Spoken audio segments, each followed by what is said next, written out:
So Shelter is, sorry, we're gonna kick off with Shelter. I mean, if we're gonna talk about what this film's about, I feel like we don't. I feel like you don't have to say anything other than Shelter is a Jason Statham movie. And once you said that, that's everything you need to know. It basically is. That's all you need to know. I mean, what is the plot? It's a Jason Statham movie. Oh, okay, cool. It's a Jason Statham movie. What happens in the end? It's a Jason Statham movie. And that's kind of all you need to know about this. I mean, if somehow you have happened not to see a Jason Statham movie, okay, Jason Statham is going to play he's going to play a bald, hardened, ex-Marine, ex-SAS, ex-Army, ex-cop, ex-something. That means ex-Special Forces. That means that he can kick people's asses. And he's going to be off-grid. He's going to be a loner. Something's going to pull him out of the lonery. Something's going to pull him out of his lonery thing. And then he's going to kick ass all the way up until he meets the final boss at the end of the film. And it's the thing cliched. It's cliched. It's cliched. But the thing is, now that I've just given that basic description of a Jason Statham film, I realize that sounds very much like a Steven Seagal film. But I do think that Jason Statham is a cut above Steven Seagal. Definitely, I was going to say he does carry it off particularly well, doesn't he? He does carry it off particularly well. I think he carries it off. You know what you're going to get. It's nothing earth shattering. It's not really going to change unless of course he sort of makes fun of the whole thing like he did in Spy. It's not going to change. That's what you're going to get from it, and that's exactly what you get in this film. And there's the plot for what it is gubbins. I mean, the plot is okay, he is ex-Marine person. He is living on some island off in the Hebrides or something like that, off the coast of Scotland. And he's there as a loner, and he has this guy who brings him supplies every now and then because he's isolated. And this guy brings supplies with his niece. And then one day, through various blah blah blah blah blah, his niece the guy's niece gets stranded on the island with Jason Statham. And then through a whole bunch of other things, it turns out that there's this big surveillance thing that has access to every single phone in the UK, and the government use it, and they said they use it to sort of stop terrorist attacks. And it's all headed up by Bill Nighy, and Bill Nighy shows up playing a guy who you just look at and go, well, he's dodgy. I mean, it's like Bill Nighy shows up looking like he was annoyed he didn't get cast as Voldemort in the Harry Potter movies or something like that. And you just look at him and go, okay, yeah, he's obviously evil.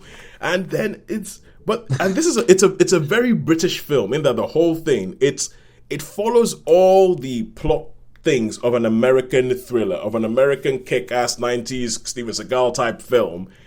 But it's very British. It's all set within Britain. It starts off in Scotland. It ends up in London. It has they get there pretty quick, don't they?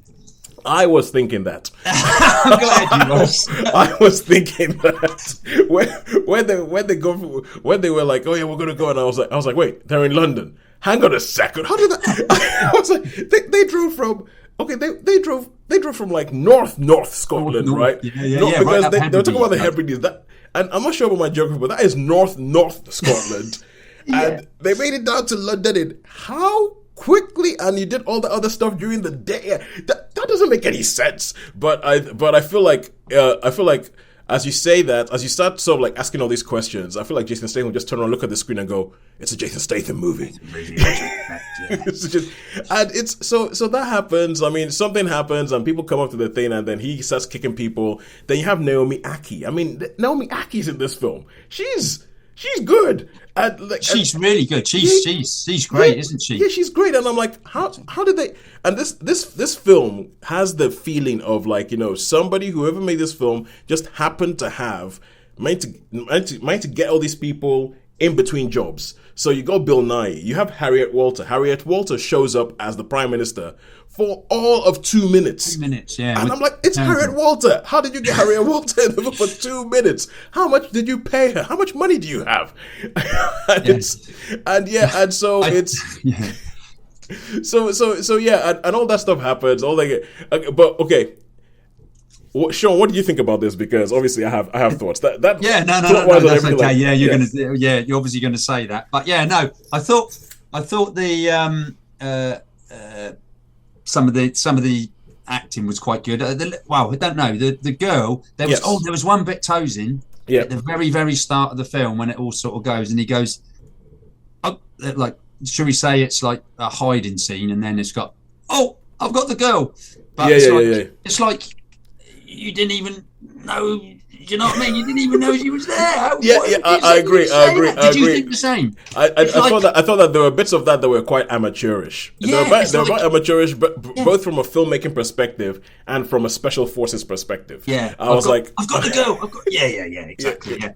And then they had the obligatory car chase, didn't they? Really? Oh, I was watching that going, Sean's hating this because I was watching it. I was watching it myself, and obviously, one of the things that Sean does. Sean hates car chases. If you haven't listened to us before, he hates car chases in movies. Thinks that they're totally pointless. So obviously, I've been doing this thing with you for a while. So I'm watching this thing, and I'm thinking, oh god, Sean's not gonna like this. But I was also watching. I was going, okay, let me look at this. I was thinking, yeah, what the hell is the point of this car chase? This is, and there were bits where they put things like where the cars jump in and everything, and you're like, you're trying to make this look exciting, and it isn't exciting. This is just get on with it.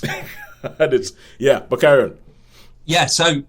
But I mean, out of all the Statham movies, my favourite one is Safe. I mean, I really, really like Safe. That's my favourite Statham movie. Yeah. And I think this was trying to do something really, really similar. It's very similar to Safe in the whole thing that it's essentially Jason Statham and a young girl, and he's like going, I gotta keep you, I gotta keep you safe. He even says, I gotta keep you safe. Like the only thing I worry about is keeping you safe. I mean, the plot was a bit straight out. That sort of gangstery guy that goes, oh, I need to. It's like. So basically, it's like we said like you said, really at the start. It's just a Statham movie where he can get into fights, a bit of shooting, small bit of intrigue, some silly stuff. But hey, it's a Statham movie. It's a Statham movie. It's a Jason Statham movie. It's nothing more than that. Nothing more, nothing less. And the thing is, also, there's when you talk about actors showing up, there was one of the actors you do not like, Daniel Mays, also shows up in the film. And the thing is, I think just every character you meet is just hackneyed. You know exactly who they are, you know. And and you're like, is this good or is this bad? I don't know. The character, the girl is played by Bodhi Ray Brecknack, who is also in Hamnet. And I think she does well. But but all she has to do is just hide behind Jason Statham while he shoots people and breaks their necks. And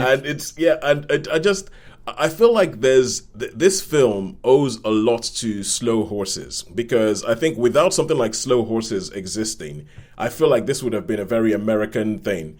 But it's as it is. It's very British, and there's bits of it you're thinking that's Slow Horses. Do you think it would go down in America being that British or not? I mean, I don't know.